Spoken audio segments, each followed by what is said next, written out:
زندگی اور عمر کے کسی نہ کسی حصے میں آدمی ٹوٹتا ہے، اس کے اندر ٹوٹ پھوٹ ہوتی ہے، پھر وہ نہیں رہتا جو اس سے پہلے تھا۔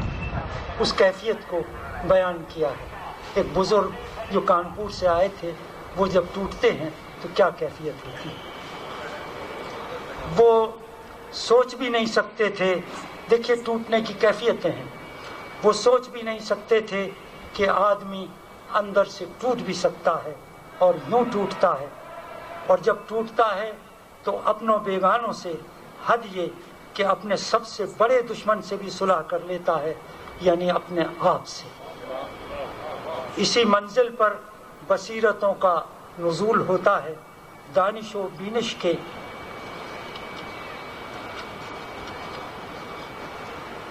باب کھلتے ہیں۔ کچھ لوگ بھاری اور قیمتی پردوں کی طرح لٹکے لٹکے لیر لیر ہو جاتے ہیں، کچھ گمسم گمبھیر لوگ اس دیوار کی مانند تڑکتے ہیں جس کی مہین سی دراڑ جو عمدہ پینٹ یا کسی آرائشی تصویر سے بآسانی چھپ جاتی ہے، اس بات کی غمازی کرتی ہے کہ نیو اندر ہی اندر کسی صدمے سے زمین میں دھنس رہی ہے، اس لیے یہ دراڑ پڑی ہے۔ بعض لوگ چینی کے برتن کی طرح ٹوٹتے ہیں کہ مسالے سے آسانی سے جڑ تو جاتے ہیں مگر بال اور جوڑ پہلے نظر آتا ہے، برتن بعد میں۔ اس کے برعکس کچھ ڈھیٹ اور چپکو لوگ ایسے اٹوٹ مادے کے بنے ہوتے ہیں کہ چیونگ گم کی طرح کتنا ہی چباؤ ٹوٹنے کا نام نہیں لیتے۔ آپ انہیں حقارت سے تھوک دیں تو جوتے سے اس بری طرح چپکتے ہیں کہ چھٹائے نہیں چھوڑتے۔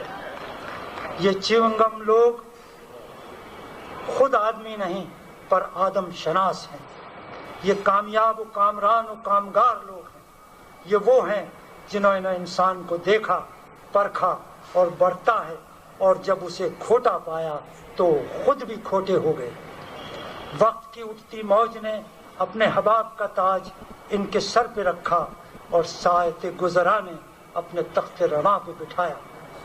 اور کچھ ایسے بھی ہیں کہ کار کے ونڈ اسکرین کی مانند ہوتے ہیں، ثابت و سالم ہیں تو سینہ عارف کی طرح شفاف کہ دو عالم کا نظارہ کر لو، اور یکایک ٹوٹے تو ایسے ٹوٹے کہ نہ بال پڑا، نہ در کے، نہ تڑخے، یکبارگی ایسے ریزہ ریزہ ہوئے کہ نہ عارف رہا، نہ دو عالم کی جلوہ گری، نہ آئینے کا پتہ کہ کہاں تھا کدھر گیا، نہ حذر رہا نہ خطر رہا، جو رہی صبح خبری نہیں۔ اور ایک انا ہے کہ یوں ٹوٹتی ہے جیسے جابر سلطانوں کا اقبال یا حضرت سلیمان کا عصا جس کی ٹیک لگائے وہ کھڑے تھے کہ روح قفس عنصری سے پرواز کر گئی، لیکن ان کے قالب بے جان ایک مدت تک اسی طرح استادہ رہا اور کسی کو شبہ تک نہ گزرا کہ حضرت رحلت فرما چکے ہیں۔